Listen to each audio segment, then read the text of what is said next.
Buenos días, bienvenidos a Casa del Lector.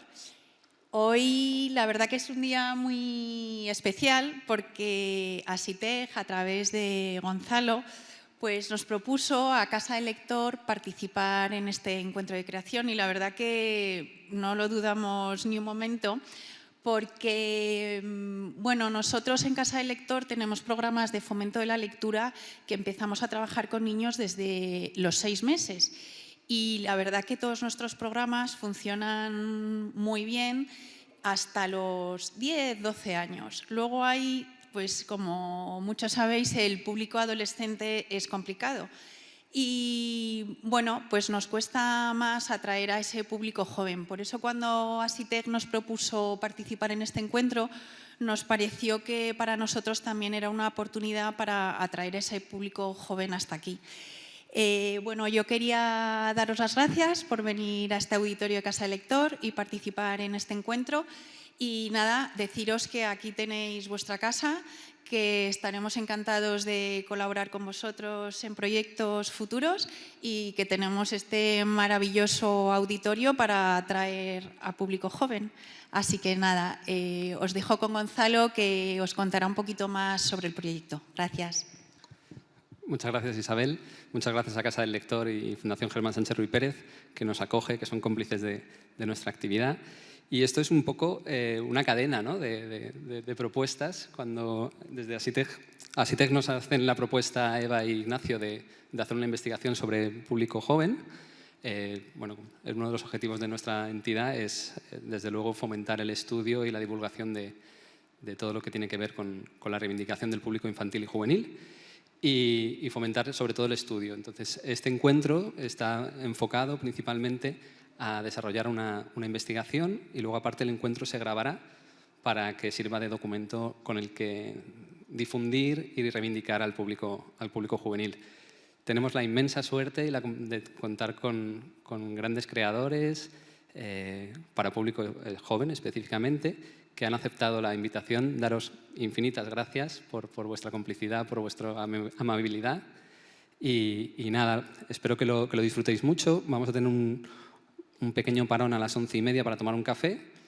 Y desde las 12 hasta las 2 vamos a contar con la participación de un centro educativo, que es el Instituto de Educación Secundaria Ítaca, que vendrá un poco a confrontar la visión de como público con los creadores. Sin más, os dejo con ellos y ellas y daros infinitas gracias.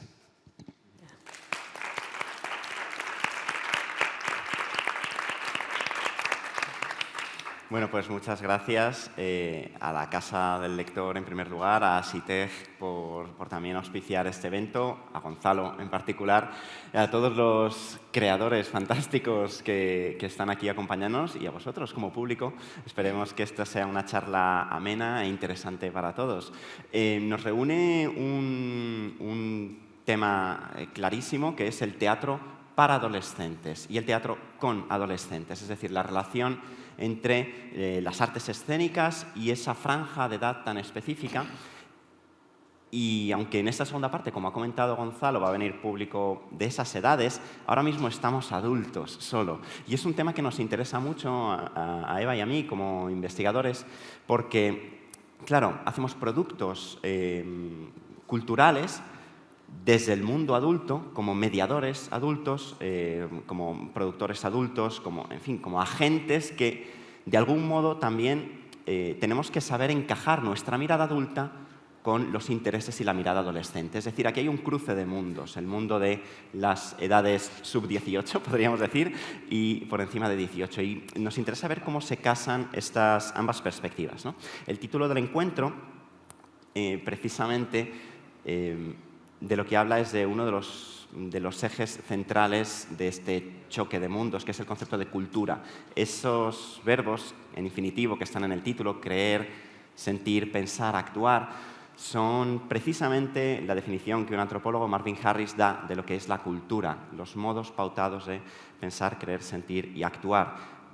Lo de actuar viene al pelo cuando hablamos de teatro, pero todo lo demás también, ¿no? De qué manera el teatro nos sirve a los adultos y a los adolescentes como espectadores y como agentes o actores también cuando hacen teatro ellos, nos sirven para pensar, sentir, querer y actuar. Este es un poco el eje, perdonadme esta introducción un poco larga, ahora vamos a ir con los protagonistas de verdad, pero este es un poco el eje que teníamos en la cabeza y es un poco lo que va a centrar este encuentro.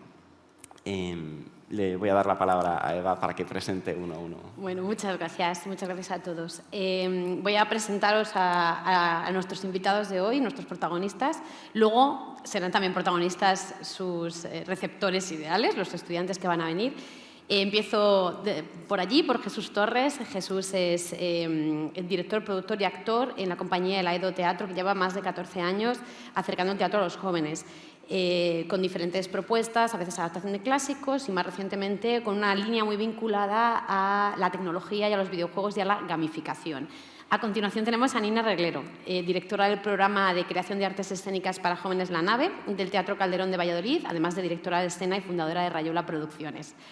A continuación tenemos a Lucía Miranda, directora de escena, gestora cultural, dramaturga y arte educadora, fundadora de Cross Border Project, seguramente todos lo conocéis, y entre producciones propias también dedica gran parte de su labor a la formación y a creación escénica con jóvenes. Especialmente reseñable nos parece el proyecto Mundo Quinta, de la que aquí hay algún integrante cerca de nosotros, que es un proyecto de creación escénica para jóvenes entre 13 y 18 años. A continuación tenemos a Verónica Pérez y a Cristóbal Suárez, a los que los presento juntos, porque son tándem. Los dos son productores de Ventrículo Veloz, una compañía que desde 2016 también lleva acercando y visibilizando el teatro para jóvenes con propuestas vinculadas a los intereses de los estudiantes, el bullying, los trastornos alimenticios, la violencia de género, la identidad de género. Y va a acompañarnos también José Padilla hoy, que ha tenido que ausentarse por motivos personales, pero que también ha hecho mucho tándem con ellos y es el encargado de la dramaturgia de muchos de sus espectáculos. Tenemos también a Nando López con nosotros, que bueno, está de flamante estreno. Se va a estrenar hoy, esta tarde, Peter Pan y Wendy. Peter y Wendy, ¿verdad? Rumbo a Nunca Jamás, en el Teatro Price. Otra propuesta que hace en conjunción con La Joven. Y aprovecho para también presentar a David Peralto, que es claro, vais en tándem también, que es el presidente de la Fundación Teatro Joven y también el productor de La Joven. Pero bueno, también, aparte de ir en tándem, también hacen trabajo por separado. Y bueno, ya sabéis que Nando, además de novelista, es dramaturgo y lleva desarrolladas varias propuestas específicas para jóvenes, como Malditos 16 o Nunca pasa nada. Y bueno, David, pues, como ya he dicho, es el presidente de la Fundación de Teatro Joven y viene también a representar, como bien nos deja claro en la camiseta, a La Joven, ¿no? Una compañía que lleva muchos años ya acercando igualmente el teatro a los jóvenes a través de adaptaciones de clásicos, pero también propuestas contemporáneas. Bueno, una vez hechas las presentaciones, os lanzo yo la primera pregunta. Mirando de aquí y allá, leyendo diferentes artículos, preguntando a jóvenes, preguntando a adultos que han asistido a vuestras obras, hemos generado una especie de retrato robot de lo que podrían ser la caracterización, siempre a fuerza simplificadora, ¿vale? Porque todo prototipo es simplificador, de lo que podría ser el teatro para adolescentes. Entonces yo os la cuento y vosotros me decís qué os parece, si echáis en falta algo, si os parece que le sobran cosas, que le faltan o que podríais aportar. Bueno, se detecta una ambientación predominantemente realista, contemporánea, cercana al contexto vital de los adolescentes y cotidiano, institutos, calles, casas. Los protagonistas suelen ser adolescentes o postadolescentes. La temática refleja problemáticas adolescentes mediatizadas como salud mental, bullying, tecnología y adicciones, violencia de género, igualdad de género, identidad de género, relaciones con iguales. El ritmo escénico suele ser ágil, apasionado, pasional casi diríamos, e intenso, en lo que implica también la dirección actoral.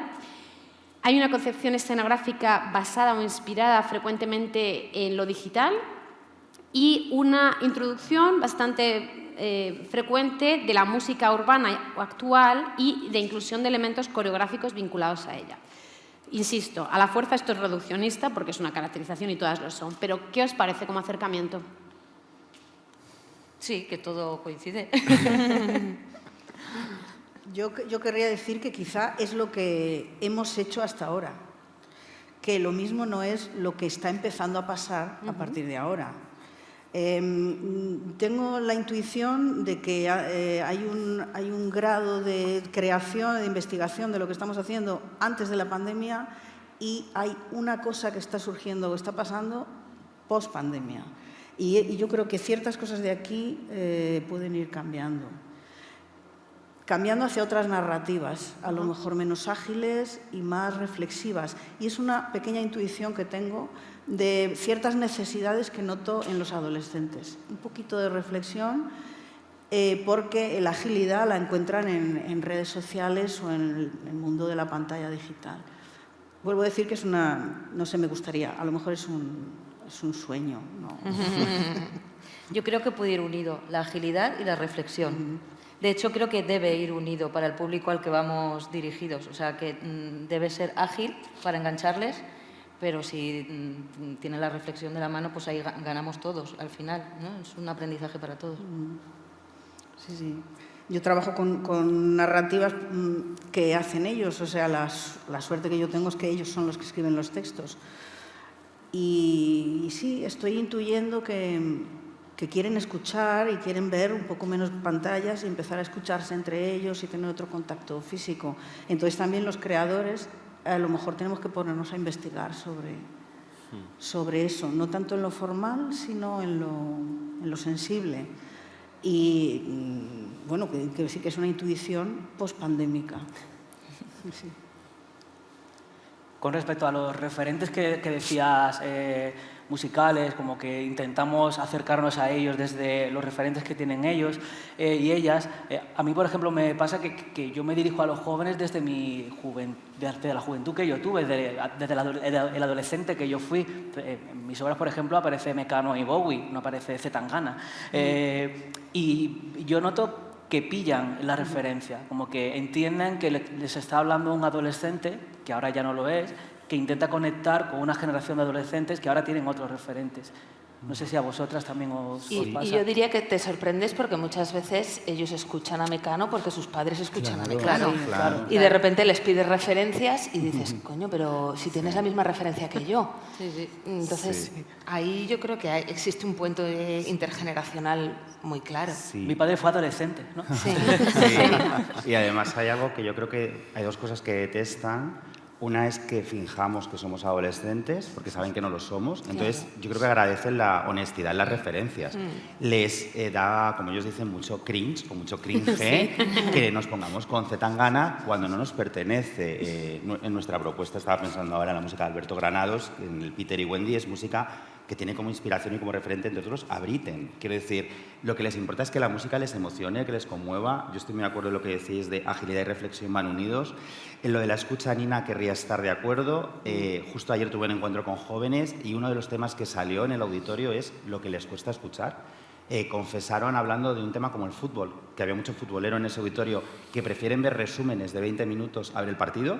Lo cual a mí, claro, pensando, si con el fútbol que les gusta les pasa esto, horror, lo que les puede pasar con una novela o con una obra de teatro. O sea, que el reeducar al público, no solo adolescente, al público adulto, nos cuesta mucho escuchar cada vez más. Y junto con que odien la emulación o el que finjamos, o sea, yo creo que la deshonestidad, ¿no? Creo que agradecen mucho. Es más, otras referencias les pueden gustar, aparte de que vengan por sus familias, porque también les gusta que les abramos mundos. Cuando decías toda esa temática social, a mí me gustaría apuntar que les gusta desde la provocación, desde la verdad, desde la crudeza, no desde la moralina, no desde el consejo, no desde el didactismo. Y muchas veces lo adolescente se enfoca desde literatura para, teatro para. Y yo cada vez que escucho el para, o esto sirve para, me parece peligrosísimo. Creo que lo que quieren es lo que quiere un espectador adulto, que te traten con respeto, que te emocionen, que te impliquen, pero por favor que no te den respuestas. Yo sumaría al concepto de pregunta. El teatro para adolescentes, si no tiene preguntas, si no sales debatiendo, mal. En ese sentido es lo que yo hablaba de que haya después una referencia a lo que ellos hacen. Sí es verdad que es veloz, es muy veloz, de ellos y en nosotros mismos. Es decir, la capacidad de concentración, hacia 2 minutos que hablábamos con Lucía, la capacidad de concentración que ahora tenemos se compacta en muy poco tiempo. Pero intuyo, o sea, necesitan también que haya, bueno, lo mismo es un sesgo, También es cierto que yo trabajo con adolescentes que buscan en las artes un reflejo de su vida y lo encuentran a veces muy dificultosamente, ¿no? Y entonces, claro, ellos lo buscan y es un sesgo. No, a lo mejor no todos los adolescentes, o sea, una cosa es trabajar con ellos y otra cosa es para ellos. Con ellos siempre tienes ese sesgo, para ellos es para todos los adolescentes. Entonces ahí es donde se pueden plantear esos juegos de ritmo, que es una cosa espectacular, de ocio, de búsqueda, de que el espacio exterior, lo espectacular llegue al público, y otra cosa es lo que ellos, como creadores o como incipientes provocadores o creadores escénicos o artistas, hagan o necesiten. Y ahí a lo mejor se puede generar un debate interesante con lo que pueda ser, ¿no? Lo que hacemos frente a lo que puede ser que pase. Y nosotros siempre estaremos atrás, claro, porque ellos van por delante. Yo creo que estamos en un momento en el que pues podemos felicitarnos, porque creo que estamos en un momento pues muy interesante en cuanto a la presencia del público adolescente en los patios de butacas. Y bueno, pues a los hechos me remito. Los proyectos que hay aquí, que movilizamos decenas de miles de adolescentes, que es muy importante, para conectar con lo que estaba diciendo Nando, pensar en que hace unas décadas no estaban, porque los habíamos expulsado. Y los expulsamos porque creímos que había un teatro para adolescentes. Eso es lo que yo creo, personalmente.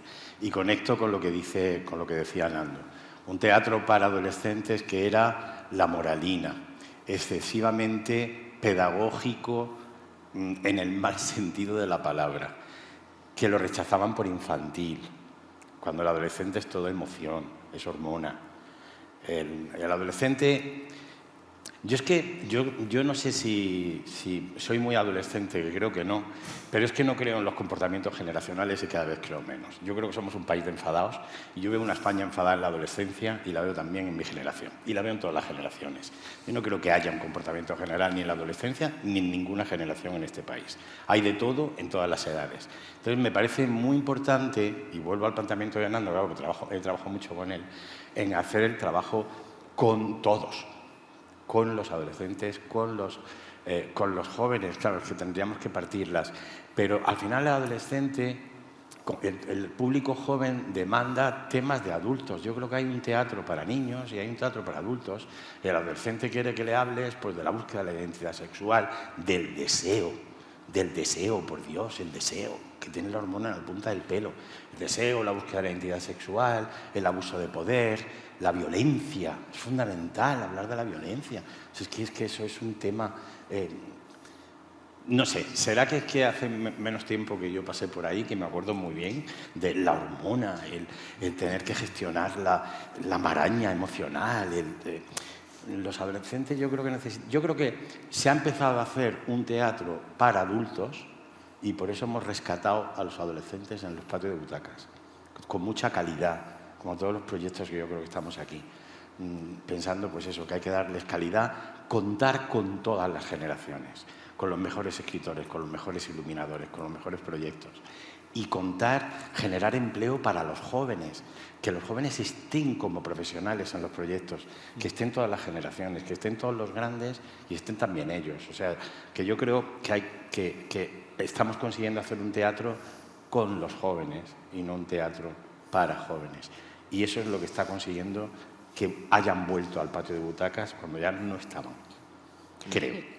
Pues yo creo que nos tenemos que felicitar por esos 10 años, como dices, pero que creo que cuando tendríamos que abrir las botellas de champán es cuando consigamos que esos jóvenes compren su entrada para ir a las 8 de la tarde y no a función escolar, y que petemos los teatros a las 8 de la tarde y que no vaya dentro de un ciclo para jóvenes. Yo estoy de acuerdo. Que imagino que esto vendrá luego en otra cuestión, ¿no? El tema de las etiquetas, que también creo que tiene que ver con cómo ellos lo reciben, ¿no? Lo que estáis hablando de cuál es el deseo, cómo quieren ser tratados. Yo recuerdo una conversación con un alto cargo de un teatro, ¿no? Encajando un espectáculo dentro de un ciclo para jóvenes, Y yo decía, es que justamente ellos no quieren estar en el ciclo, ellos quieren estar, punto. Y yo quiero estar, punto, como persona, quiero ser parte de esta vida, de la sociedad. Entonces creo que hemos hecho muchísimo en estos 10 años, pero que las botellas de champán están por abrir. O sea, que nos queda mucho curro todavía, ¿no?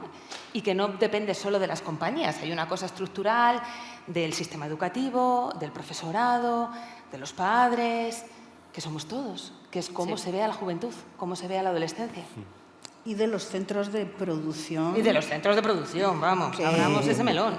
Que es el melonazo. O sea, si los espacios escénicos convivieran con los jóvenes y los proyectos de los jóvenes estuvieran abiertos y las casas de los teatros estuvieran abiertos a los jóvenes, para ellos no sería un evento rarísimo para ir y encima relacionado con lo pedagógico, sino que formaría parte de su vida.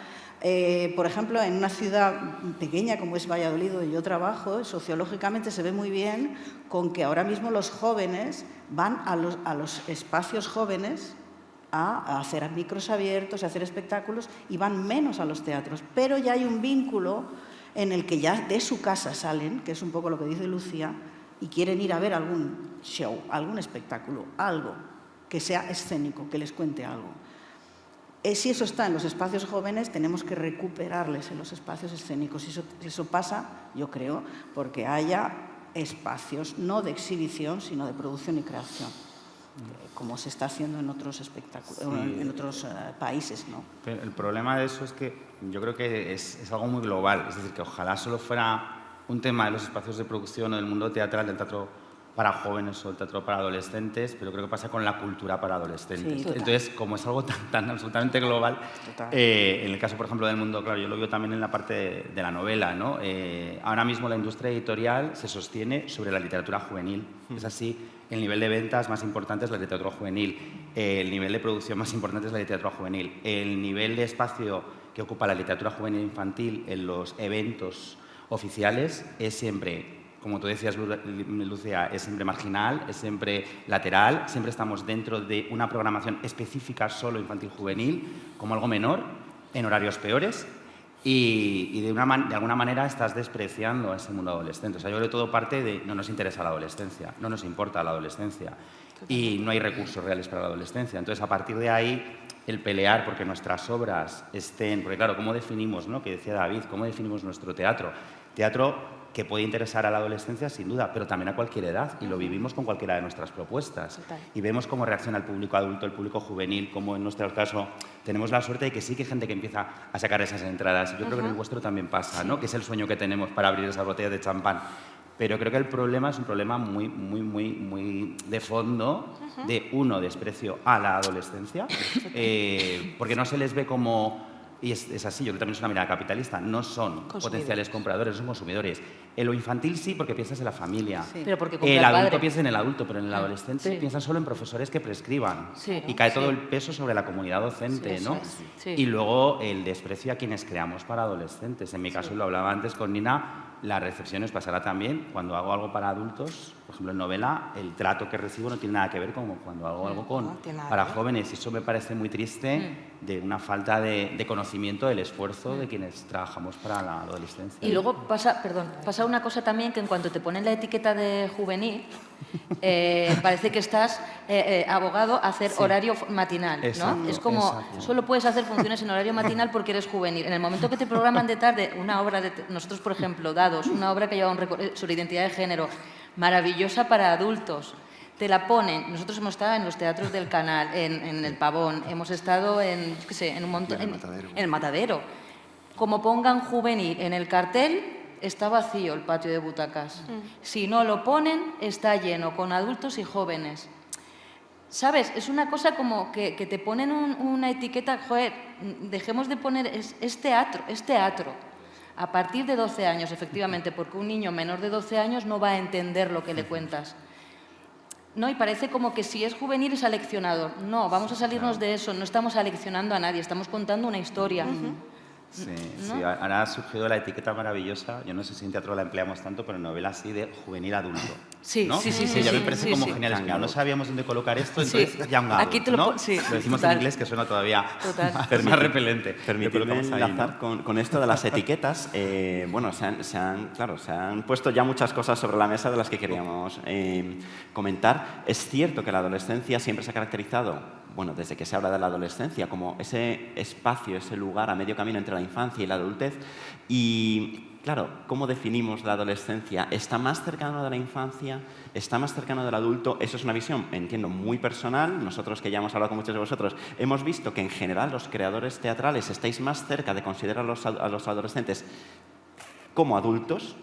Y a los adolescentes les suele molestar que los traten como niños. Estoy generalizando, evidentemente, pero la sociedad no. Es decir, escenas de sexo se caracteriza en la película como para mayores de 18. Claro. ¿no? Entonces, aquí hay un hiato, hay un problema de concepción. Yo creo que, por lo que conocemos de vuestra obra, os sentiríais cómodos si os caracterizáramos como ese grupo más combativo, más transgresor, que quiere ofrecer a los adolescentes otra visión, menos infantilizada. Entonces, quiero enlazar, a ver si consigo enlazar una cosa con la otra, porque aquí no solamente estáis personas que trabajáis haciendo teatro para adolescentes, os guste o no la etiqueta, bueno, vamos a llamarla así de momento, ¿vale? Para, sobre o lo que sea, sino también hay, al menos algún proyecto, miro hacia este lado, que trabajáis con adolescentes y ellos son los que hacen los montajes de la obra. Sí que es verdad que todos trabajáis con adolescentes y nos lo habéis comentado haciendo talleres, es decir, intentando beber de su visión, intentando entenderles antes de construir.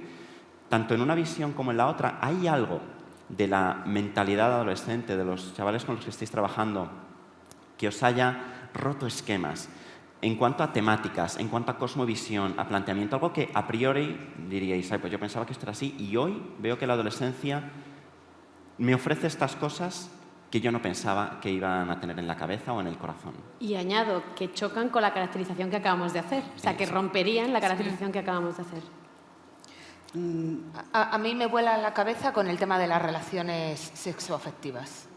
Me dan mil vueltas en cómo hablan de sus emociones, en inteligencia emocional, en cómo articulan opciones súper abiertas y diversas que en mi generación eran impensables y que ahora, cuando les oigo y me lo cuentan, a mí me vuela la cabeza. O sea, como por ejemplo, ahí hay un tema del que yo como adulta aprendo muchísimo. Sí, y pasa muchas veces que, por ejemplo, nosotros cuando estrenamos una obra de teatro solemos hacer un pase para adultos, profesores, docentes, tal, les invitamos, porque luego al final son los que llevan las obras de teatro a ver a los chavales. Y entonces muchas veces hay profesores que dicen, buah, pero es que esto no lo van a entender mis alumnos. No, perdona, no has entendido tú. Estás, o sea, ¿no? Sí, Su capacidad de entendimiento y es que te da mil vueltas. Igual eres tú como adulto que te quedas bloqueado, ¿no?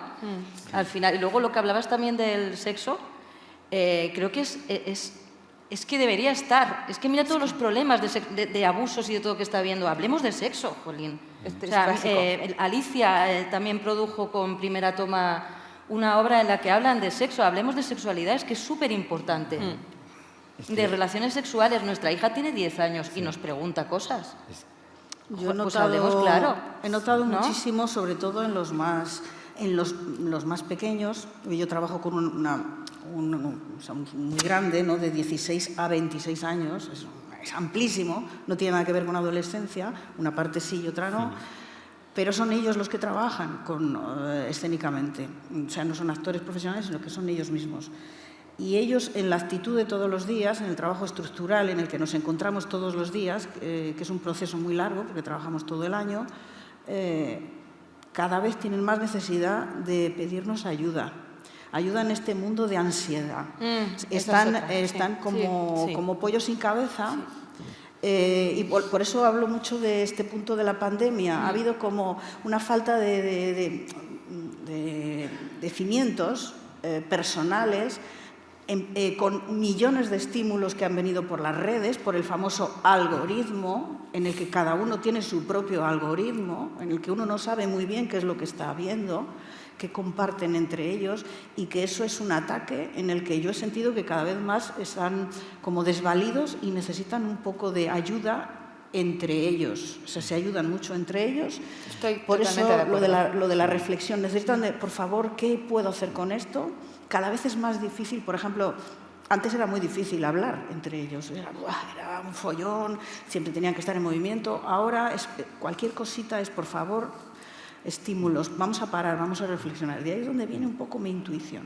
A mí yo siento que me están pidiendo ayuda. O sea, llevo 10 años, nunca me había pasado. Los pequeños me piden ayuda a mí y piden ayuda a los mayores.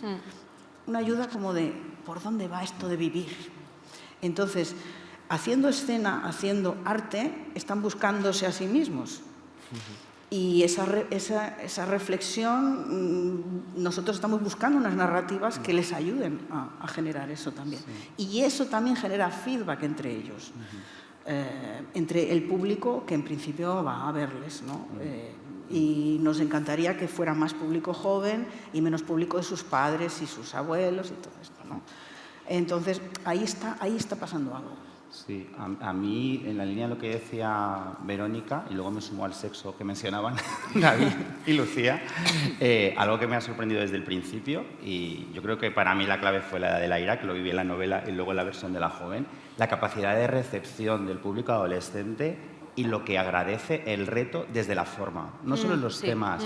Es un público que está ansioso porque les contemos historias. La prueba, y de verdad deberíamos mirarnos, ya que he empezado a trabajar también en audiovisual, miremos el tipo de series que consumen, el tipo de videojuegos. Admiten muy bien la dificultad narrativa, si merece la pena, y el lenguaje, y el jugar con el lenguaje. Tuvimos un coloquio precioso, la primera matinal de Peter y Wendy, con una mayoría de público de 12 y 13 años, que en gran parte era la primera vez que se enfrentaban a una obra de teatro como aquella, y comentaron todos los aspectos del lenguaje teatral sin mencionarlo de una manera técnica. No decían, me ha encantado la escenografía, pero sí, me ha encantado cómo usáis esa cosa de metal que tenéis y cómo de repente yo veía todos los espacios, ¿no? Y creo que ahí lo que no podemos nunca es ser reduccionistas. Creo que yo ahí me sumo a la felicitación que dice David, los proyectos que estamos aquí apostamos por ese público inteligente, ¿no? Y estoy contigo que a veces, o sea, yo la frase de esto no lo van a entender, es que no, la he escuchado millones de veces y es, no, el complejo y el conflicto lo tienes tú, que estás subestimando, pasa igual con la infancia, estás subestimando la capacidad, ¿no? Y luego con respecto a los temas, estoy muy de acuerdo en esa, por suerte, esa apertura cada vez mayor, en cómo podemos aprender muchísimo a nivel de relaciones, a nivel no solo ya de temas de identidad y orientación sexual, sino de salud mental, a nivel de un montón de cuestiones que esta generación mal llamada de cristal lo que está haciendo es denunciar todos los abusos que otras generaciones a lo mejor hemos normalizado, ¿no?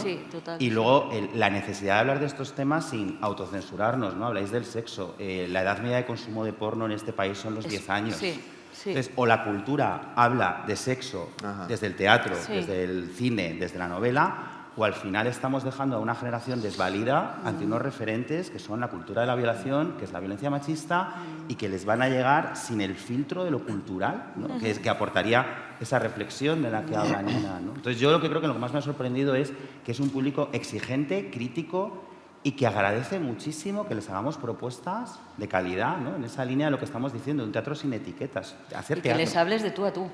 Totalmente. Hombre, ya, fíjate, en las últimas décadas, cuantísimas ponencias sobre los nuevos públicos, que encima además, como somos un país de enfadados, le echábamos la culpa a ellos. O sea, no están en los patios de butacas porque tienen desafección con la cultura. ¿Cuántas veces hemos oído que es que tienen desafección con la cultura? Tienen desafección con la cultura, pero tienen desafección es con la falta de emoción. Si vienen a un patio de butacas, a un teatro, vienen a aburrirse como una ostra y no se ven en el espejo del escenario. Sí, ¿por qué van a ir? Pues se van a un concierto, se van a un sitio que les emocione.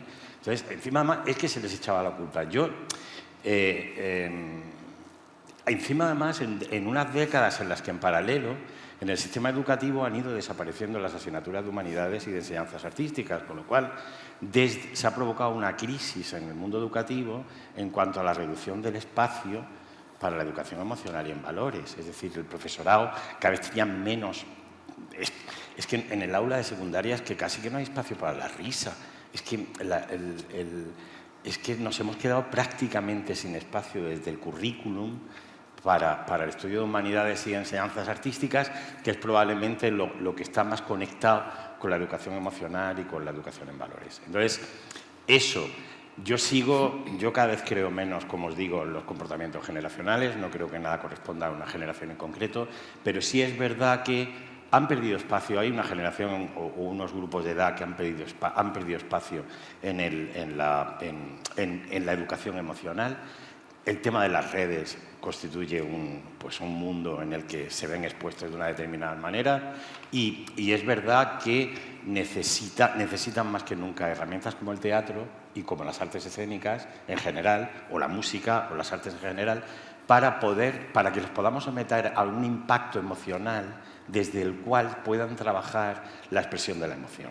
Porque sí que hay un déficit de expresión de la emoción que en gran parte está provocando pues esta gran epidemia que se está produciendo ahora mismo de salud mental adolescente. Básicamente eso es por el bloqueo del canal emocional.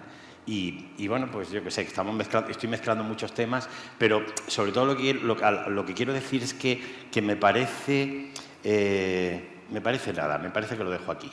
Vale.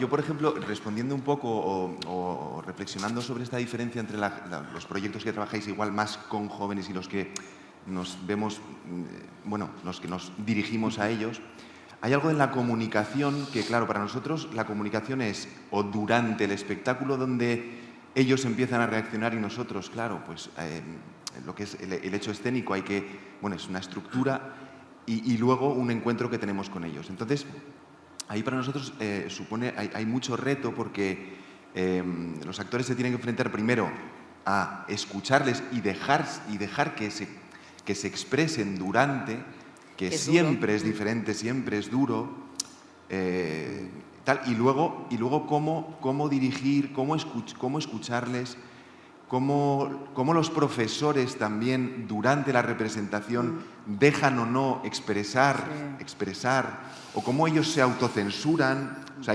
hay una comunicación ahí no verbal, no directa, que a mí me ocupa y me preocupa mucho, porque siempre es nosotros nos estamos dirigiendo de una manera, nos estamos dirigiendo de nosotros a ellos y es muy difícil recibir una honestidad de ellos hacia nosotros.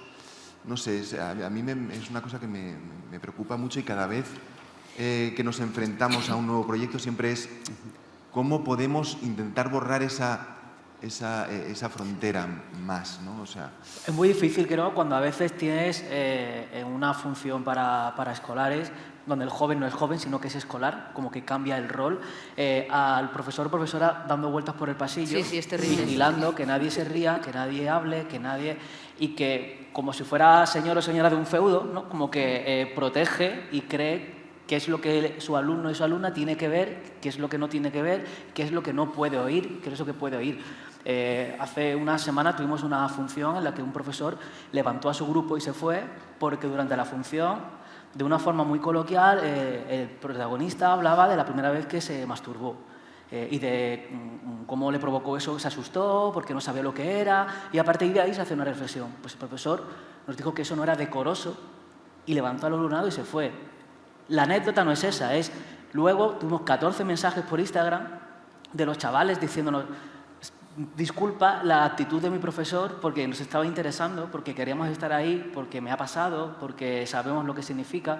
Entonces, el problema es cuando una persona decide por 50 y veta lo que puede ver o no puede ver, ¿no? Y claro, cuando se nos pide un decoro al teatro, que no se le pide a Netflix, por ejemplo. Puedes ver Sex Education, maravillosa, pero ese decoro no se le pide a la tele, se nos pide a nosotros, ¿no? Sí, pero ¿por qué es en horario escolar? Sí, es porque es distinto, en horario escolar, estoy de acuerdo. Sí, es porque los profesores son los que llevan a los chavales ahí. Tú en casa puedes hacer lo que quieras. Sí. Aprovecho para hacer una postilla porque era una pregunta que teníamos y Jesús nos la has dejado aquí ya servida en bandeja de plata.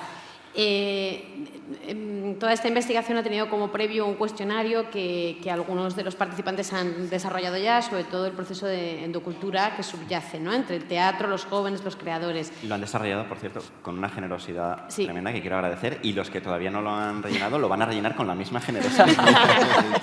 Y ese choque con la institución educativa ya se veía, ¿no?, se percibía ahí, entonces me lo has dejado servido.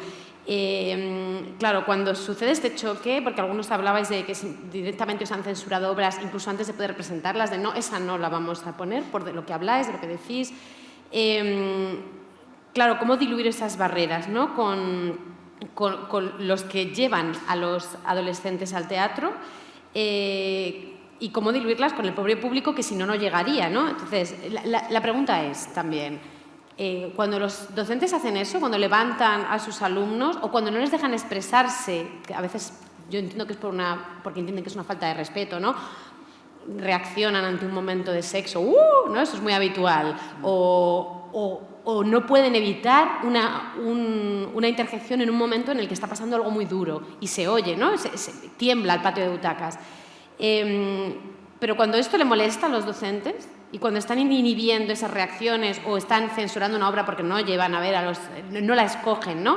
Como apta para ver por sus alumnos, ¿a quién están protegiendo? ¿Están protegiendo a los adolescentes? ¿Se están protegiendo a sí mismos? Y la pregunta ya es, ¿hay que proteger algo de la adolescencia? Mira, yo tuve una experiencia con dados sobre identidad de género. Yo mando el dossier siempre de la obra de teatro a los colegios, tal cual. Nos contacta un centro escolar religioso para que vayamos con dados. Vamos a centros religiosos, ¿eh? O sea, aunque se hable de identidad de género, no quiere decir que no, pero en concreto este centro, vamos, hacemos la obra de teatro, el coloquio maravilloso con los chavales y recibo un mail al día siguiente del profesor. La identidad de género, el profesor se pensó que era una obra de teatro sobre violencia de género, no de identidad. No se leyó el dossier. Me escribió un mail que le dije, mira, el problema es que no te has leído la información, no es mío, es tuyo. Porque me echaba en cara como que los padres se iban a echar encima de él por haber llevado una obra de teatro que se hablara sobre las personas trans, sobre el derecho a ser quien eres, jolín, al final, ¿sabes? Digo, pues chico, el problema, ¿sabes? Entonces, todo esto va por lo de los filtros que decías. Es que nosotros no podemos hacer nada como compañías, es el profesor al final, ¿no? El que decide lo que van a ver. O sea, si estuviéramos programados en horarios de tarde en los que tú, como persona individual, decides ir, genial. Pero al final son ellos los que deciden si van o si llevan o no a los chavales al Sí, yo ahí por ver el otro lado, ¿no? teatro. Yo no ejerzo desde hace 8 años, pero he sido docente, ¿no? En Sí, mi verdad, instituto, sí, en la sí. escuela pública, y yo vivo situaciones de esa censura Sí. literal y además, en mi caso, siempre hay protagonismo LGTBIQ, con lo cual he vivido situaciones complejas, ¿no? Sí. De incluso llegar a un encuentro y que en ese momento te digan no vas a entrar porque ha habido una queja de Lampa, ¿no? Y quedarte en la me puerta, parece, ¿no? sí. Claro, pero el problema, o sea, yo querría ahí romper una lanza a favor de una gran parte del profesorado que creo que precisamente ahora está apostando Sí, sí, por sí, acercar total, el sí. teatro, porque hablemos de estos temas. Creo que si tenemos también la posibilidad de llevar tantos adolescentes y tantas adolescentes es porque hay muchas docentes que te escriben y te demandan este Sí, tipo sí, de teatro. sí, sí. De centros públicos, concertados, privados, porque en mi caso la censura la he vivido en toda la gama de centros posibles y por desgracia existe. Lo que pasa es que yo Sí. distinguiría dos cosas. Distinguiría que a lo mejor también tenemos que hacer cursos para tranquilizar al docente que se pone nervioso porque suspiran o hablan o dicen un comentario en la obra. Muchas veces no es, de verdad os lo digo, no es que tú quieras censurar a tu alumnado, es que tú quieres que den una buena impresión. Absolutamente, sí, Eres total, consci- sí, y eres sí. consciente de que como se te desmanden 3, se te desmandan 300 y de 300 se te desmandan 1000. Y una cosa es la libertad de la recepción y otra que como lo vives en el aula, es que yo también lo veo cuando hago los encuentros, ¿no? Cuando voy como autor. Y siempre me gusta que les dejen la máxima libertad, pero también entiendo que hay un punto como docente que yo creo que ahí no es tanto un filtro como que querer que salga bien, ¿no? Que a lo mejor hay que decirles, mira, esto es un espacio de creación, de compartir, que reaccionen como quieran y con la máxima libertad y eso les puede venir bien. Diferenciaría eso de la censura. Y la censura a veces viene por el propio docente, casos como este profesor que nos contaba Jesús, que Sí. es terrible que se haga eso, Es terrible. Sí. pero en otros casos es una autocensura Eso, claro. por miedo a quejas de la Asociación de Madres y Eso, Padres, sí. por miedo a Sí, sí. queja del Consejo Escolar, por miedo al resto de miembros del departamento y yo lo que creo ahí que lo que no podemos es caer en esa autocensura también. O sea, ahí hay un riesgo y creo que tenemos que contar las historias que tenemos que contar y apostar por toda la gente que sí que las está viendo y las está disfrutando, porque si no vamos a caer en el retroceso que aspiran. En otro ejemplo pequeño, pero que fue muy tierno, además me lo mandabas tú, David, en esa función de Peter y Wendy hay un momento, esto es un mini spoiler, pero hay un beso muy tierno entre Wendy y Tiger Lily, porque Wendy, entre otras cosas, nunca jamás también investiga su posible bisexualidad. Hubo mensajes súper bonitos de ese público adolescente de gracias por contar más maneras de amar. Pues a lo mejor a alguien le molestó, que ya tiene narices, que a alguien le moleste eso en el siglo XXI, pero es que esos mensajes son oro. Entonces yo lo que creo que aquí tenemos una herramienta tan poderosa como el teatro para precisamente romper muros, que cuando nos los pongan lo que tenemos que seguir derribándolos. Por eso que nuestro trabajo es tan unidireccional, de nosotros a ellos, cómo hacer desde la dramaturgia, desde las producciones, cómo empezar a crear sabiendo que estas cosas suceden, ¿sabes? Tenerlo muy presente, que es lo que intentamos nosotros hacer, ¿no? Claro, nosotros desde el principio también hemos visitado centros, o sea, hemos ido a su terreno, donde de repente, o sea, no es lo mismo llevarles a un teatro que de repente hay algo como más, un espacio, que ir a sus aulas, a su espacio, a su espacio, ¿no? Y ahí a veces, ha habido momentos realmente de, Dios mío, esto ya, o sea, la función empieza a irse para allá, empiezan a hacerla ellos, ya. Luego, una cosa de la que también nos preocupa mucho es nuestros actores dirigen esos coloquios y ellos son actores. Sí. ¿Sabes? Es muy difícil, de repente surgen cosas unas preguntas que van un poco más allá, que a lo mejor deberían ser tratadas por especialistas y nos encontramos ahí con momentos muy delicados, que estaría muy bien, no sé cómo, articular una forma quizá más, no sé, pues eso, no tan unidireccional, que no sé de qué manera es, porque luego ahí entraría la producción. Claro, esto es un producto, nosotros tenemos que subsistir, seguir, poder hacer la siguiente, siendo fieles a nuestros principios y tal. Entonces ahí empiezan a veces es un malabarismo y una complicación.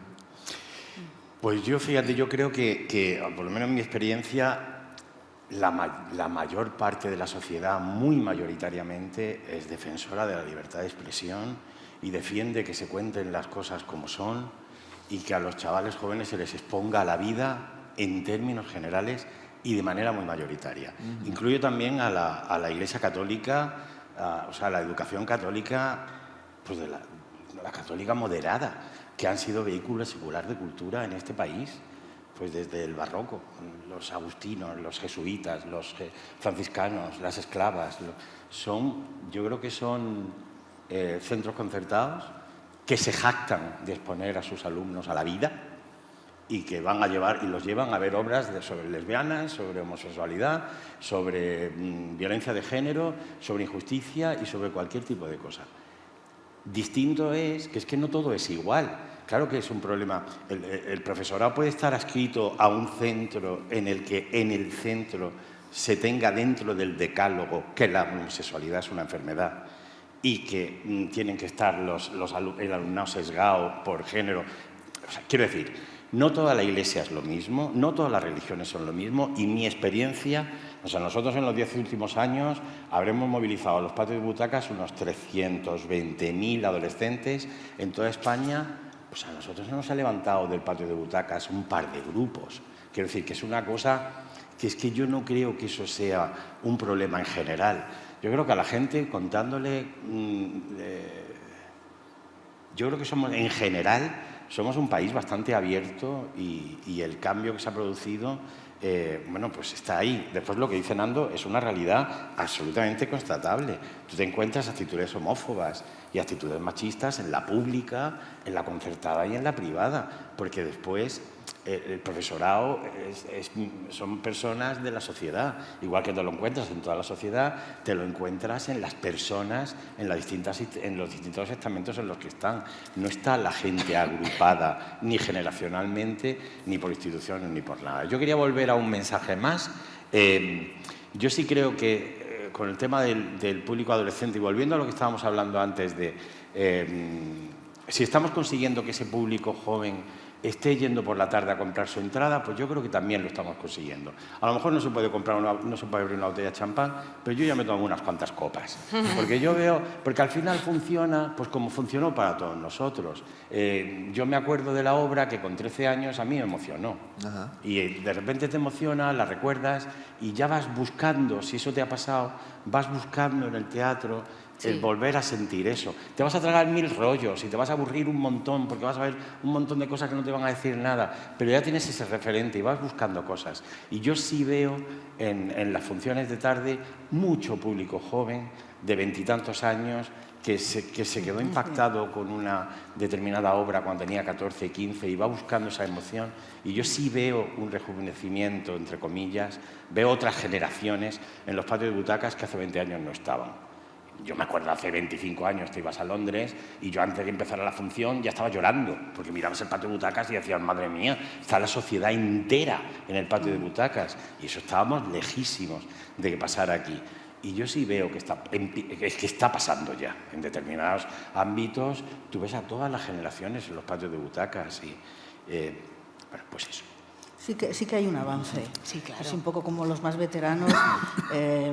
Hay un avance muy claro. Antes era un gueto. Yo llevo toda mi vida trabajando profesionalmente obras de adultos que metían para jóvenes. Y si tú eras joven, pues intentabas hacer pues lo que hemos hecho siempre. No los clásicos, lo literario, lo que está en el colegio, lo que hemos hecho, lo que siempre del IBES o siempre este tipo de cosas. Eso lo hemos roto ya. Y sí que es cierto, creo, ¿no?, que el público de 20 y tantos sí lo hemos recuperado, que va libremente. Ya el público de 17 es durísimo porque están en otra cosa mucho más hormonal, están en otra cosa más relacional. Pero sí es cierto que ese público de 17 está casi necesitando, y yo siento cada vez más esa responsabilidad de llegar a hacer buen trabajo, un trabajo profesional, un trabajo con grandes profesionales, con grandes coreógrafos, que cada pequeña cosa que forme parte del espectáculo sea lo más excelente posible y que no sea para nada de segundo grado ni de segunda B, porque sea no para adolescentes, sino que tenga esa libertad temática. Es muy difícil no censurarse en este mundo económico en el que nos movemos, y ahí es donde estamos peleándonos, que vuelvo al melón, que es si el dinero se estructurara para la creación, no solamente para la exhibición, fluiría mucho más dentro de esa creación que luego se exhiba. Al ser solamente la exhibición y estamos como de prestado cada vez que trabajamos, de prestado en un teatro, no tenemos contacto con el público y tenemos una cantidad de filtros enormes. Los programadores es el primer filtro. Aunque sea directamente con los colegios, están por supuesto los docentes, y entonces claro, luego están las figuras de mediación que nunca arrancan, ¿no? Las figuras de mediación educativa que son tan importantes y que bueno, pues ahí estamos, ¿no?, peleándonos para que circuitos, ASITEG, por ejemplo, hace cosas de este tipo, TVO, seguimos en la pelea. ¿Que se ha avanzado? Muchísimo. No tiene absolutamente nada que ver con las primeras campañas escolares que hacíamos de público cautivo, que me parece horrorosa, la palabra cautivo es horrorosa. Entonces, ahora, bueno, sí, un poquito de champán, Lucía. Tampoco es algo de ahora, creo. O sea, el público de 22 que dices que hemos recuperado es un público que hace 10 años era adolescente y se leyó un libro de Nando. Entonces, claro, hay un tiempo que se está trabajando en esto. No los que estamos ahora, no lo estamos inventando el teatro para jóvenes. Hay gente, esto es gracias, primero, al gran y buen teatro infantil que se está haciendo, que es donde nace el adolescente cuando ve como el teatro infantil y ve una buena obra de teatro infantil más allá de chicos reciclad. O sea, hay muy buen teatro infantil que se está haciendo. Ahí nosotros les cogemos, los dejan en junio, en sexto de primaria, cuando llega septiembre ya son nuestro público en primero de la ESO. Ahí tenemos que coger el testigo de esas compañeras que están haciendo un gran teatro infantil. Y esos profesores que ahora empiezan a ser docentes, con 23, con 24, con 25, es que hace 10 años estaban viendo obras de teatro para jóvenes, las primeras novelas. Entonces, yo creo que hay un trabajo, un caldo de cultivo que se ha estado haciendo y que ahora lo tenemos más fácil. Este tipo de mesas quizás hace 10 años era impensable. Había una mesa, ahora ya no la hay. Fíjate qué interesante, ¿no?, que ya no hay una mesa, que hay otro tipo de forma de hablar. Y yo creo que esto es una herencia de gente que lleva mucho tiempo trabajando, artistas que llevan mucho tiempo trabajando en el teatro para jóvenes. O que Sin dentro de saberlo, la a lo mejor. educación, que dentro de la educación de entornos educativos prestéis atención al teatro para jóvenes y para adolescentes. Y os llame la atención decir, aquí hay un material que es interesante, está en desarrollo y sí, está en mucho movimiento. Es muy líquido porque nuestra gente crece muy rápido. O sea, además los adolescentes. Los jóvenes a partir de 18, 19 ya no crecen tan rápidamente, pero de entre los 13 y los 16 es que tienes que estar ahí porque te pasan por encima. Y entonces esa liquidez hace que sí que estemos continuamente planteándonos cómo llegar a ellos, de verdad, cómo escucharles de verdad.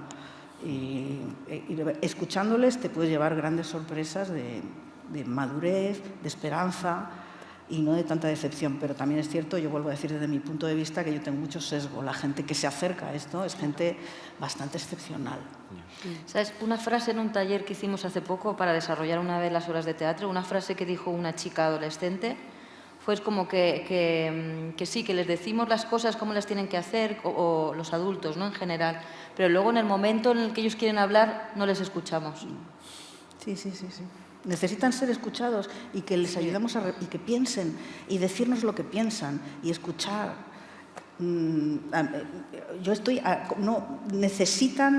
Yo necesito escucharles también. Pues por ejemplo, ahora está funcionando mucho los podcasts, las narraciones, los audiolibros, la forma de la transmisión a través de la palabra. Fíjate que yo creo que sí que empieza a haber espacios, claro, estas mesas son maravillosas en ese sentido, sí que empieza a haber espacios en los que cabe la voz del adolescente. Ahora nos falta, yo creo, legitimar esa voz. No, hay que legitimar la voz del adolescente. Sí. Y del joven en general, pero del adolescente en particular. Sí que hay mucha más caja de resonancia para que se escuche, pero ahora hay que legitimar lo que se escucha. Eso es, sí. Eso es. Sí. Yo creo que aquí vamos a tener la ocasión, porque a partir de las 12 os vais a hartar de preguntas y de escucharles y ver su punto de vista. Creo que tenemos tiempo para un par de preguntas más, bueno, sí, más o menos, porque yo quería, aprovechando, antes de que nos quiten la palabra a los adolescentes, a nosotros, vamos a tirar de esto. Claro, yo quiero aclarar ante los presentes que quienes están aquí son... espero no ofender con lo que voy a decir, pero son como la vanguardia del teatro adolescente, o están a la vanguardia del teatro para jóvenes en cuanto a propuestas, en cuanto a ideas, porque junto a ellos convive, y todos lo sabemos, sobre todo en el ámbito de campaña escolar, muchas compañías que podemos decir que hacen teatro con menos aristas.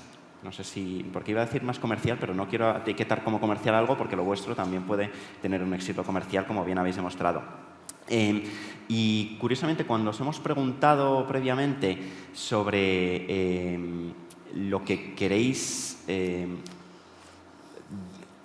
cómo queréis influir, estoy simplificando, cómo queréis influir en los adolescentes, hay algo que decíais muy claramente, y es que consideráis que vuestro trabajo no transmite los valores de la ideología dominante, ni reproduce estructuras de poder, ni transmite una concepción mayoritaria de lo normal. Estoy leyendo prácticamente de forma literal una de las preguntas del cuestionario. Entonces, detectamos cierta oposición combativa hacia algo que podríamos llamar la cultura dominante, aunque yo no sé si me atrevo a hablar de cultura o hay culturas, porque también en vuestro público tendréis, por ejemplo, público inmigrante que viene de claramente concepciones culturales distintas. No sé cómo...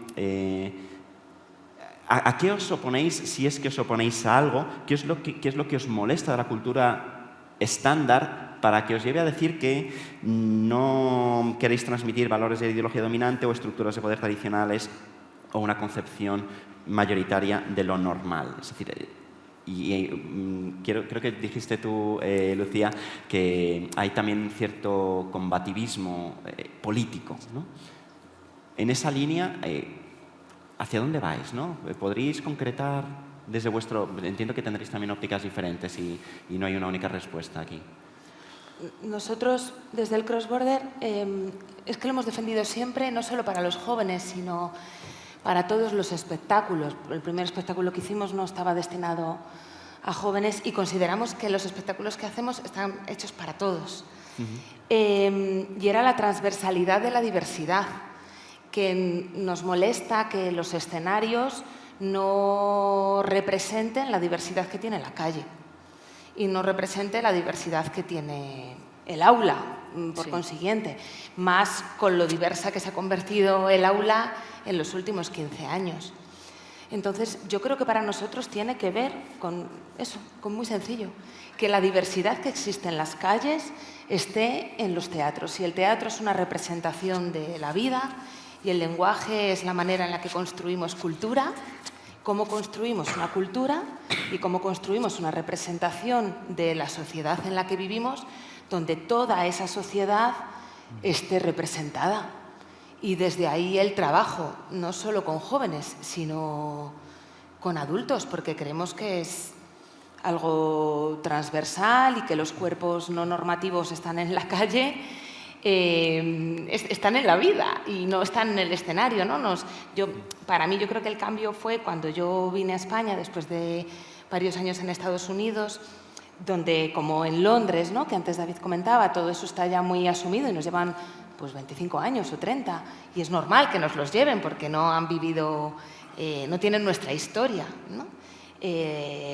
La representación de los cuerpos no normativos, no solo de las temáticas, cuenta muchas cosas, y la semiótica de los cuerpos cuenta cosas. Entonces, para nosotros siempre ha sido algo imprescindible, no solo desde la temática, sino que el elenco sea diverso culturalmente, que el elenco en el encuentro con el público pueda representar la vida, no solo el aula, sino la calle, y que cuando entramos al aula a hacer ese trabajo de formación o de trabajo de mediación, como hacéis vosotros, siempre hemos intentado que también esté todo representado. ¿Qué hago yo, una mujer blanca, entrando en un contexto de comunidad migrante o refugiada?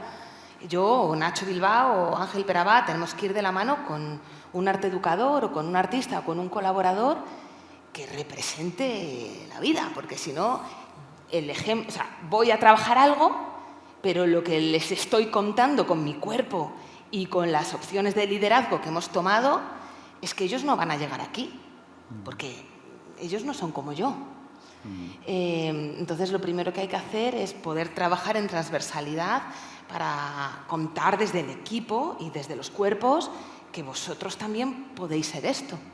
Para nosotros, como el gran hallazgo fue con el primer espectáculo, y no era para jóvenes, y ahí ya mucha gente se nos acercó y vino a vernos un público diferente, de Fuentevejuna a Ciudad Juárez hace 12 años, porque nos decían que gracias por poner ese elenco, porque ellos no sabían que podían ser actores, porque nunca habían visto a una persona negra, a una persona racializada o una persona latina en el escenario. Ahora hay muchas más y más que va a haber. Pero creo que es fundamental que las estructuras también podamos trabajar, y a veces no es fácil, porque no encuentras esa figura, y es difícil encontrar esa persona que te acompañe o que te asesore o que esté contigo. Pero yo creo que para nosotros es una de las claves de trabajo. Y que luego la responsabilidad también es contrarrestar un poco pues todo el poderío enorme de la cultura de los mass media, aparte de las redes sociales. Yo creo que es una lucha encarnizada, esa es casi imposible, pero dentro del tiempo que nos permita tener esa comunicación con esas mentes, ese pequeño tiempo en el que nosotros nos podemos comunicar, yo me siento responsable de transmitirles otra cosa, una cosa en la que en un momento dado yo creo, y que es más diversa, a lo mejor más tolerante, tiene que ver menos el contenido económico de cada... Bueno, que no hay una resolución económica, que no todo es por ganar dinero ni por tener un futuro mejor, sino que hay otra espiritualidad en el mundo, que hay otra humanidad. Bueno, pues yo me siento responsable, yo siento que yo soy responsable de transmitir eso, por mi cultura o por mis principios creativos y como persona artística, ¿no? Y digamos que, bueno, es un David contra Goliat, eso está claro, poquito a poquito y nada, realmente... Bueno, a lo mejor sí, ¿no? Quizás somos ese pequeño avance que hemos estado haciendo, que en el fondo es lo que dentro de esta reflexión quizá estamos todos llegando a que parece que tenemos más avance del que nosotros mismos vemos de forma individual. Yo me llevo algo de eso. A ver qué nos dicen ahora. Yo una cosa que recuerdo muy claramente es, nosotros empezamos, nuestra chispa fue pues la de todos. O sea, vamos a hacer una cosa, vamos a crear un dispositivo teatral y lo nuestro es teatro. Vamos a intentar hacer algo bonito, una experiencia teatral, una experiencia. El cambio fue cuando de repente, no recuerdo en qué momento, no sé, de repente el interés que suscitó y la gente venía, hostia, qué necesario y tal. Fue como mucho pudor al principio y todavía no tengo la respuesta, no sé cuál es la respuesta, pero de repente sentir que es político, que es algo, que es necesario, o sea, casi activismo, tan grande. Casi activismo. Yo creo que es profundamente porque es como político. pero si nosotros solo político. hemos hecho, o sea, pero si solo hemos intentado hacer una cosa que se entienda de aquí a aquí y sobre todo con esa idea de que no sea una bomba atómica y que haga desertar, sino que quieran volver, ¿sabes? Que sea una bonita experiencia eso. De generar el público del futuro al final Eso, también. sí, con esa idea de, por Dios, que vuelvan, que tengan lo que yo viví cuando quise volver, ¿no? O sea, que no desierten, que quieran volver. Bueno, con esa idea, de repente, lo que la gente devolvía es qué necesario, gracias, o sea, de verdad, pero ¿qué estamos haciendo? Que estamos haciendo teatro. Pero fíjate, yo de verdad que no tengo la respuesta y supongo que seguimos porque estamos intentando saber. Y perdón, vuelvo otra vez a lo de la comunicación, siento que todavía hay mucho que hacer. Sí, yo creo que el poner la diversidad como tema central de nuestra obra, de nuestras producciones, de nuestro trabajo, que la diversidad esté en el centro ya es un acto político, ya es ir contra la normatividad a todos los niveles, la normatividad que nos lleva al discurso xenófobo, homófobo, gordófobo, todas las fobias, todas las discriminaciones vienen de esa normatividad, ¿no? Donde no encajamos la mayoría de las personas, porque por suerte la palabra normal que tú mencionabas antes pues no define a nadie, ¿no? Y creo que ya hay un acto político en eso. Y hay algo que se genera, aparte de ese espejo que decía muy bien Lucía, que es algo muy poderoso que podemos hacer desde la cultura. Yo creo que trabajamos también en esa línea, que es generar referentes. Cuando tú te ves, que es lo que comentabais antes, si tú te ves en un escenario, si tú te ves en un libro, de repente te están dando voz, de repente existes. Hay mucha gente que no ha existido o no hemos existido en los escenarios, en la ficción, no estábamos, no se nos contaba, no nos veíamos. Por suerte ahora a lo mejor es más fácil encontrar actores y actrices racializados jóvenes, y David también puede hablar del proyecto que se ha llevado desde La Joven, que también va en esta línea, que a lo mejor hace 10 años. Porque hace 10 años mucha de esa población pensaba que no podía, como tú decías, estar en ese escenario. Y es así de triste, yo lo acabo de vivir buscando el elenco de una serie de televisión donde las personas racializadas han sido aún a fecha de hoy las más difíciles de encontrar. Pero por una simple y llana cuestión de sistema, ¿no? De exclusión del propio sistema que te va marcando y te va apartando, ¿no? Entonces yo creo que ahí hay una dimensión política que es connatural al ejercicio de la cultura. Y luego hay algo también que me parece muy importante no olvidar, y es que hemos hablado de la adolescencia y la sexualidad, que sí, que es una etapa muy sexual y es una etapa muy emocional, pero posiblemente también es la etapa más filosófica y más política del ser humano.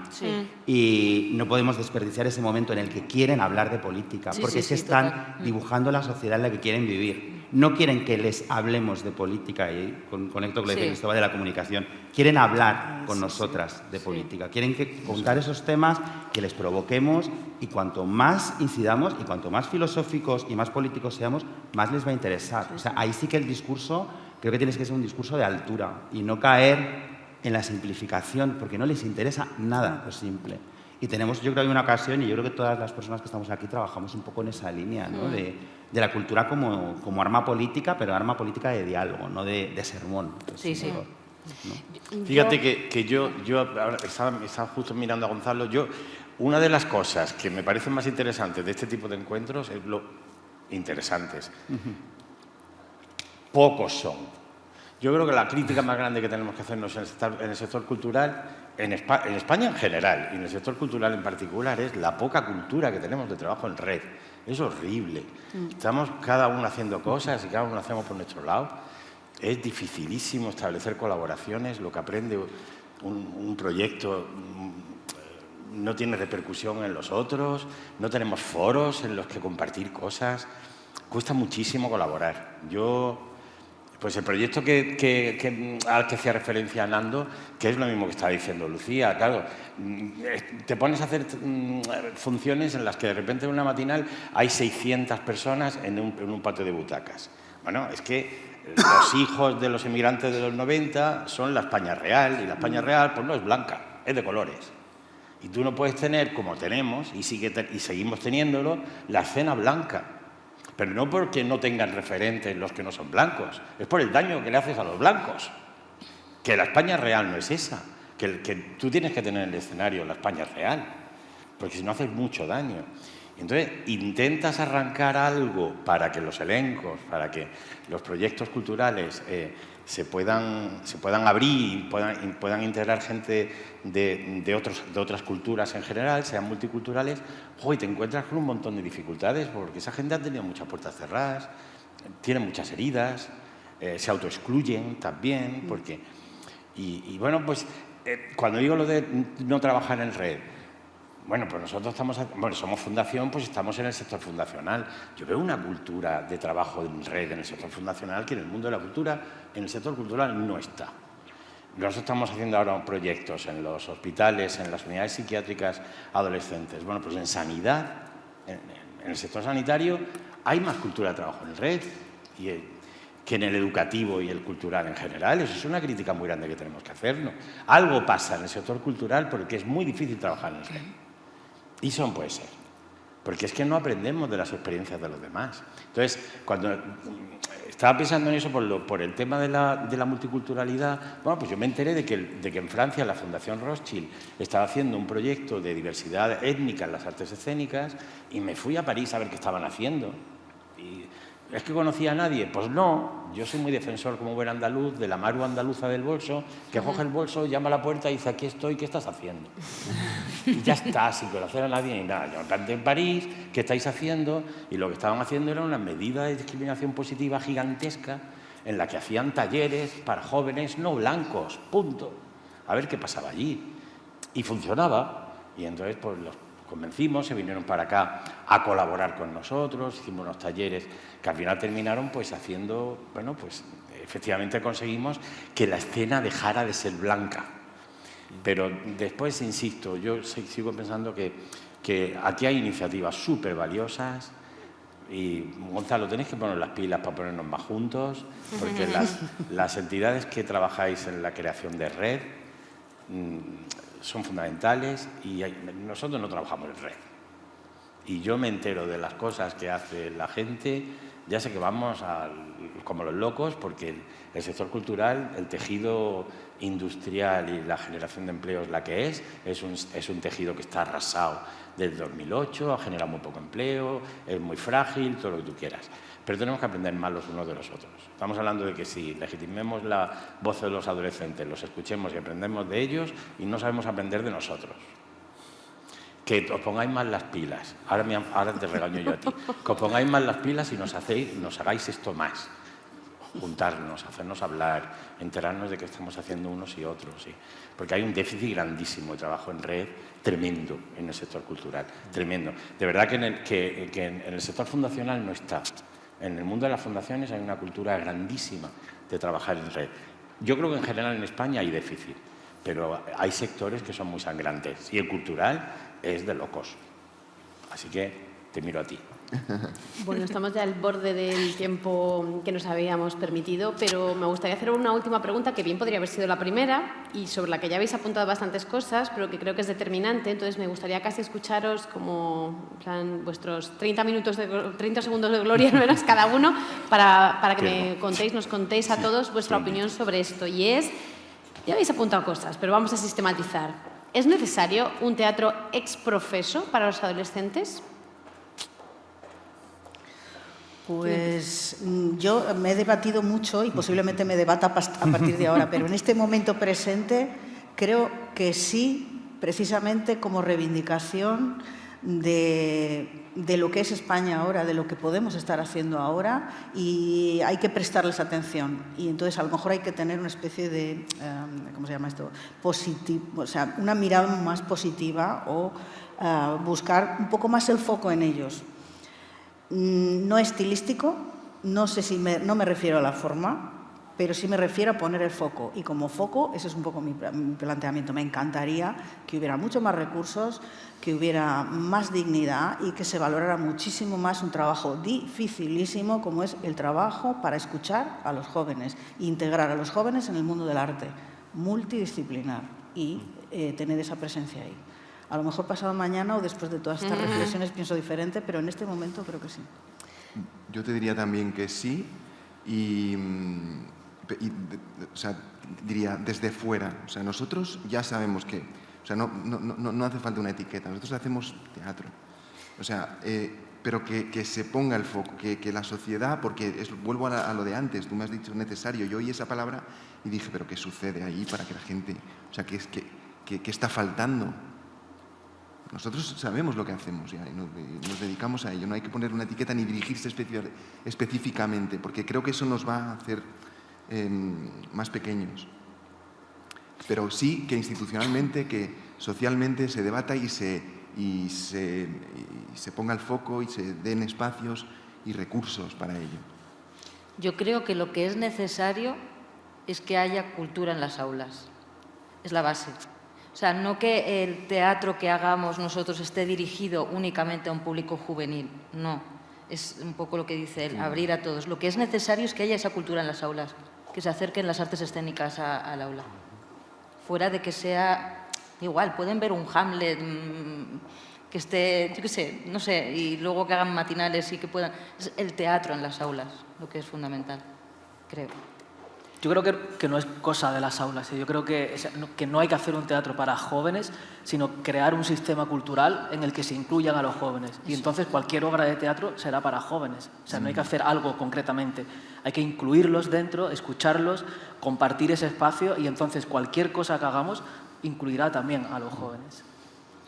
Nosotros tenemos mucha bronca con esto. No sé, en el preguntazo. No sé responder bien. Creemos que sí que es necesario procesos de creación con jóvenes, en la línea de lo que está haciendo Nina en el Calderón o Mundo Quinta, donde ellos puedan formar parte del proceso de creación. O sea, eso lo tenemos claro. No tenemos claro si es necesaria una exhibición específica. Peleamos mucho con eso. El último espectáculo, Casa, lo hicimos pensando para todos. Y ha funcionado con todos. Entonces ahí no sabemos, tenemos bronca. Sí, a mí me cuesta también, porque además en la adolescencia hay algo que no hemos mencionado mucho, pero que es otra realidad y que forma parte de la edad. El adolescente quiere ser tratado como adulto, pero normalmente no con los adultos. No les gusta compartir espacio con nosotros, quieren su espacio.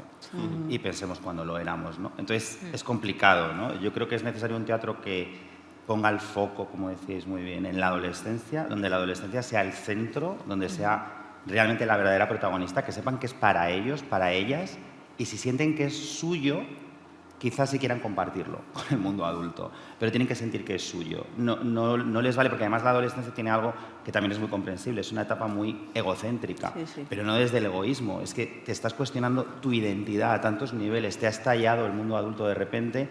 ¿Cómo no vas a ser tú el centro de tu universo durante esos años, ¿no? Entonces, dentro de esa visión de tu propia edad, que es una visión muy complicada y que eso va más allá de una generación concreta, es que forma parte de ese periodo de la vida, necesitas saber que ese producto cultural, sea un libro, una obra de teatro, una serie, una película, va para ti. Luego puedes abrirte al mundo y compartirlo con el mundo adulto, pero es complicado. Yo entiendo ahí, y la polémica que decías tú, Lucía, con la exhibición, lo entiendo plenamente porque es muy, muy difícil, ¿no? Incluso a veces cuando vienen por la tarde, si vienen con sus familias, la familia está a un lado y ellos están a otro, ¿no? Y es como y no me saludo, ¿no? Con mis padres, porque yo he venido solo. O sea, es una etapa complicada, pero sí creo que necesitan un teatro que les digamos que es para la adolescencia, sobre la adolescencia, a ser posible, sobre la adolescencia. En procesos donde trabajamos sobre la adolescencia. Sí, exactamente. Sí. Exactamente. Estar cerca de verdad, que sean protagonistas de verdad, creo. Sí, no, yo es que no sé si Yo voy a insistir en el vaso medio lleno. Yo creo que... Yo me acuerdo hace 4 días, estábamos en el cole, y hace 4 días, porque yo tan viejo no soy, estábamos en el cole, estaba Franco vivo y yo tenía que aprenderme de memoria la cartilla de urbanidad que tenías que decir de carrerilla, ¿cómo es la mujer española? La mujer española es comedida, mesurada, recatada y circunspecta. Y alguien te decía, circunspecta, ¿y qué circunspecta? Yo decía, yo qué sé, tú apréndetelo y dilo. O sea, el avance de este país es gigantesco. Y el tema de cómo hemos atraído, me gusta mucho, es verdad que es muy complicado, justo esto que estamos hablando ahora es muy complicado, pero en términos globales, cómo hemos atraído a los jóvenes, a los adolescentes, al hecho teatral, a los espacios teatrales. Pues no hay más que ver estos proyectos. Aquí hay un montón de proyectos. Y hace 20 años estaba el CENINAT como proyecto. Eran proyectos muy aislados. Iniciativas demasiado puntuales que movían gente, pero no en los números que hace falta para generar tejido cultural. Es decir, proyectos que muevan 50.000, 60.000, 80.000 adolescentes por temporada. Y eso está aquí. Eso lo sumamos más que de sobra los que estamos aquí. Y eso ya empieza a generar tejido cultural. Y empieza a generar público, y empieza a generar tendencia, y empieza a generar otras cosas. Entonces, yo creo que hay muchos motivos para felicitarse. Hay muchísimo trabajo que hacer, hay muchísimas dificultades, hay mucha falta de empleo y de tejido. El tema del tejido, el tema de la importación de las prácticas empresariales, legales, interesantes para generar empleo, mejor comunicación, mejor marketing. Yo creo que ha habido un prejuicio por el que hemos rechazado todo lo que tiene que ver con la empresa a la hora de hacer la gestión de la cultura, y eso hay que dejar de hacerlo, porque no puede ser. Aquí hay que generar empleo juvenil, hay que ser más productivo, hay que saber comunicar mejor, hay que saber coordinar al personal, hay que saber hacer cosas que ya están inventadas y que están inventadas en el mundo de la empresa. Y el tema de la gestión cultural las tiene que incorporar para poder hacer una cosa que es fundamental, generar empleo juvenil. En este país hay que generar empleo juvenil y hay que generarlo en el mundo de la cultura, porque ese es el puente. La cercanía generacional más fácil que se puede provocar es tener jóvenes gestores, técnicos y artistas para atraer al público adolescente. Que los referentes sean profesionales, que no se tengan que ir a servir cervezas a Londres, que tenemos a todos los veinteañeros exiliados. Llevamos desde 2008 exiliando veinteañeros a servir cervezas en París y en Londres, porque somos incapaces de generar empleo. Pues en el sector cultural también hay que generar empleo. Y hay que generar empleo para los veinteañeros. Y eso atrae al público adolescente. Porque la cercanía generacional está ahí. Y eso tenemos que hacerlo, y yo creo que lo estamos haciendo. Entonces, insisto en el vaso medio lleno. Aquí hay proyectos muy potentes, proyectos que son referentes, que están movilizando a adolescentes por decenas de miles, y tenemos que felicitarnos con cosas, porque si no, esto va a ser un valle de lágrimas permanente. Estamos haciendo cosas muchísimo mejor, y estamos aprendiendo y creciendo. Y lo que no estamos haciendo, y vuelvo a regañar a Gonzalo, lo que no estamos haciendo es trabajar en red. Bueno, estamos empezando. Pues muchas gracias. Yo creo que podemos cerrar aquí. Sí, os damos las gracias por haber tenido este momento de privilegio con vosotros, pero vamos, creemos que ahora empieza lo importante, que es el diálogo, el café también, pero sobre todo el encuentro con el público joven, que al fin y al cabo es verdaderamente importante, y por eso estamos todos aquí, así que hay que darle voz a ellos. Muchas gracias a todos. Gracias.